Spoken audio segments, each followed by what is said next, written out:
Tidak ada. Dia dan kru pesawat sudah mencari seluruh isi pesawat tetapi tidak menemukan anaknya. Penumpang di pesawat mengatakan tidak pernah melihat anak kecil itu. Dan di dalam kantongnya hanya ada tiket dia sendiri.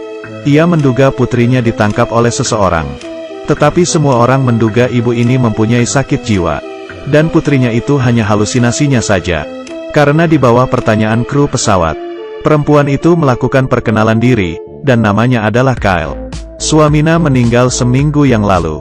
Kabur untuk menghilangkan rasa sedihnya. Dia berhenti dari pekerjaannya sebagai desainer pesawat.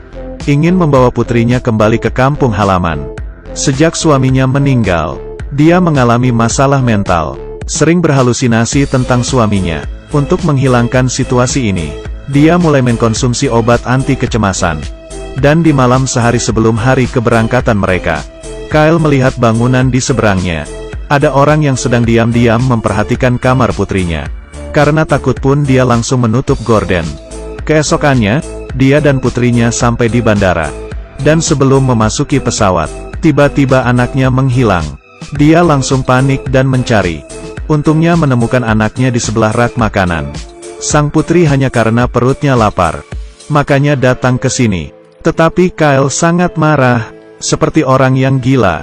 Karena sekarang ini hanya tersisa dia dan putrinya saja. Setelah menemukan putrinya, mereka menunggu untuk masuk ke pesawat. Gate-nya dibagi menjadi 2 lantai. Dia dan putrinya duduk di lantai atas. Saat itu belum ada penumpang satupun yang masuk. Ibu dan anaknya melihat keluar jendela. Peti mayat suaminya juga dimasukkan ke dalam bagasi pesawat. Sang putri selamanya tidak akan bertemu dengan ayahnya lagi. Di jendela menggambarkan sebuah bentuk hati. Penerbangan kali ini penumpangnya tidak banyak. Setelah pesawat terbang, agar tidurnya nyenyak, ibu dan anak masing-masing tidur di satu tempat. Tetapi di saat dia bangun, putrinya sudah tidak ada.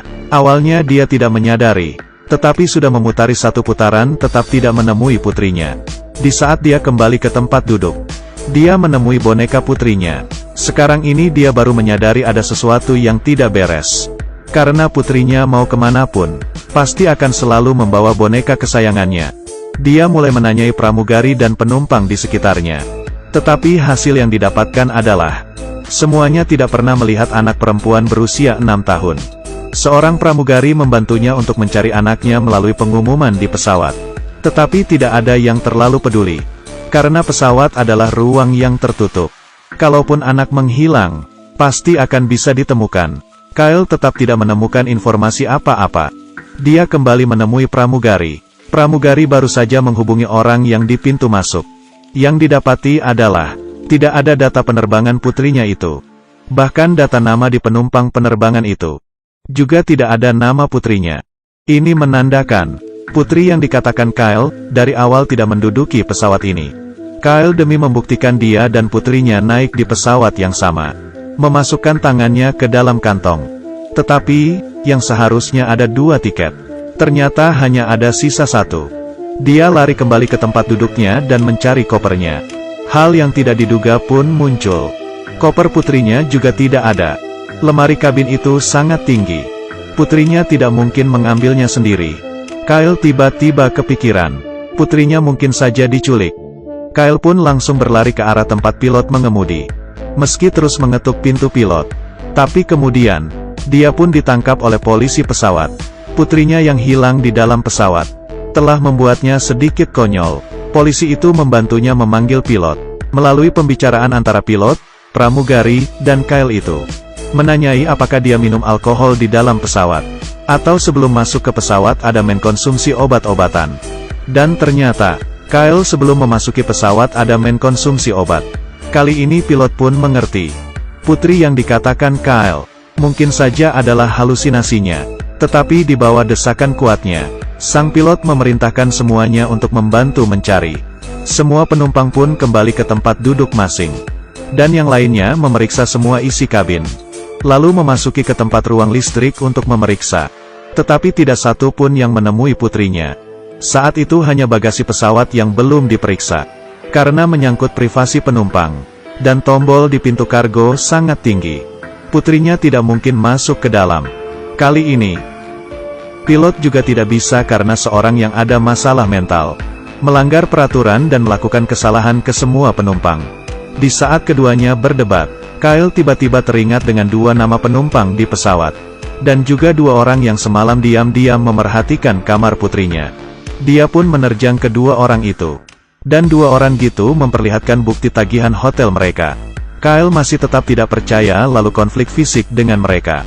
Polisi pun menarik Kyle. Setelah menunggu dia sedikit tenang, baru menanyainya. Jika keduanya adalah penculik, kenapa semalam tidak melakukan apa-apa? Dan malah bertindak di pesawat yang tidak ada tempat untuk kabur ini. Kyle pun terpikirkan kedua orang ini mungkin saja akan membajak pesawat. Dia seorang desainer pesawat, sehingga sangat mengerti dengan pesawat ini. Jadi penculik memilihnya, dan menculik anaknya sebagai ancaman.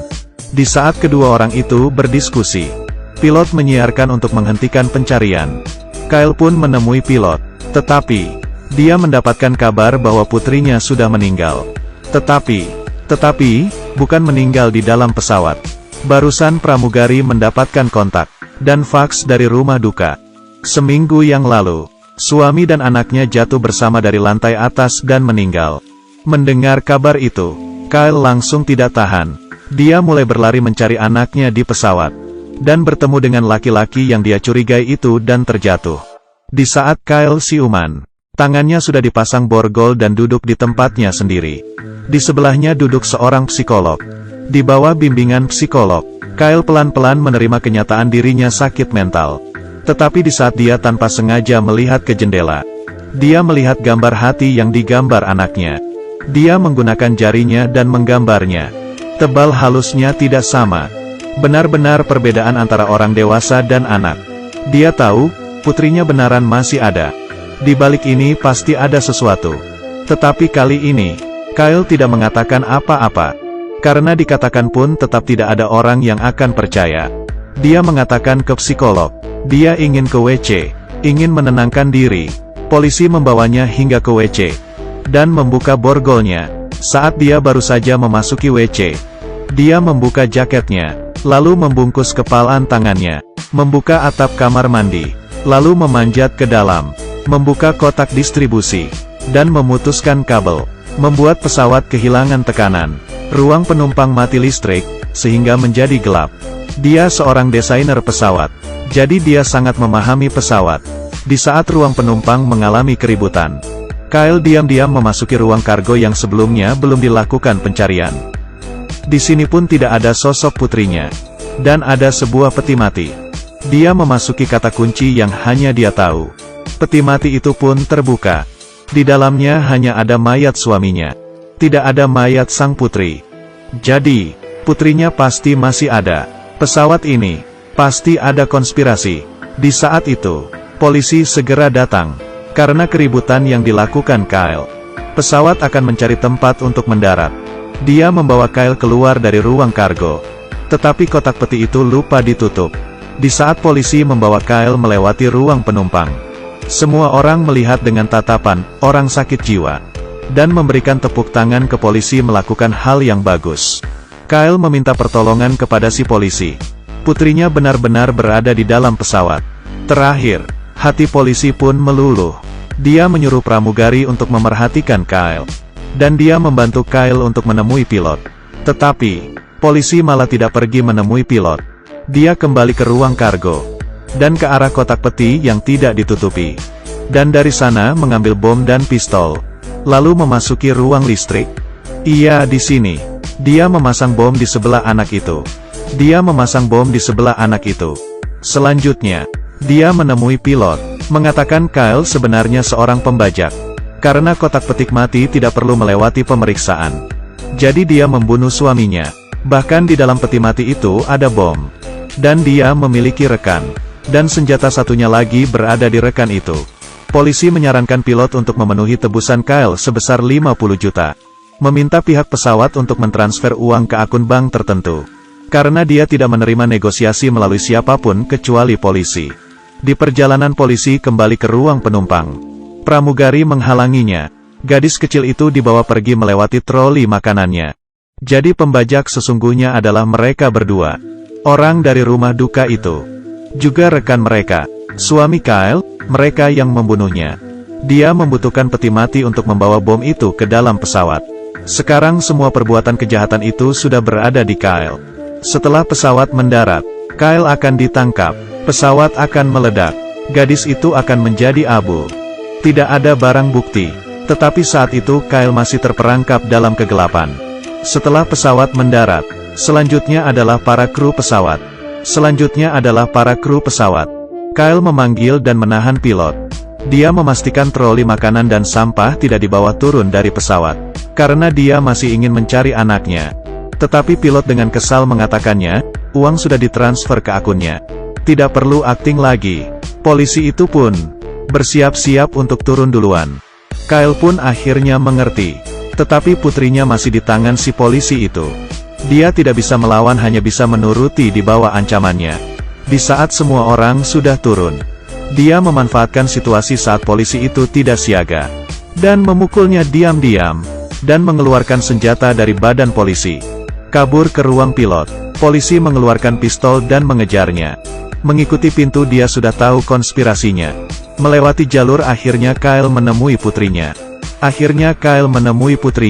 Polisi juga sudah mengejarnya. Tetapi Kyle menggunakan keahliannya dalam pesawat. Dia membawa anaknya ke jalur lain. Lalu menekan tombol bom. Polisi itu pun mengenai ledakan. Dalam asap, muncul seorang yang menggendong anak. Dan berdiri di depan semua orang.